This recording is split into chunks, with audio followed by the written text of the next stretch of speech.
ربنا اے ہمارے رب، حب لنا عطا کر ہم کو، من ازواجنا ہمارے شوہروں میں سے، یا اگر مرد مانگے تو ہماری بیویوں میں سے، وذریاتنا اور ہماری اولاد میں سے، قرۃ اعین آنکھوں کی ٹھنڈک، وجعلنا اور بنا ہمیں، للمتقین متقین کا، تقوی والوں کا، اماما رہنما۔ یہ ایک حقیقت ہے کہ اگر انسان کی ازدواجی زندگی، خاندانی زندگی خوشگوار ہوگی تو وہ زیادہ بہتر طور پر دنیا اور آخرت کی بھلائی کے کام کر سکے گا۔ اس لیے یہ دعا مانگنا سکھائی گئی، اور یہ سورۃ الفرقان کی آیت ہے جس میں عباد الرحمن اللہ اپنے پیارے بندوں کو یہ دعا سکھاتا ہے کہ وہ اپنی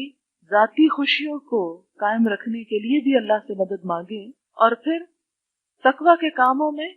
صرف دوسروں کے پیچھے نہ چلیں بلکہ دوسروں کی رہنمائی کرنے والے بنے، آگے آگے جانے والے بنے، تاکہ وہ سارے لوگوں کے لیے، ساری دنیا کے لیے ایک بہترین نمونہ بن سکیں۔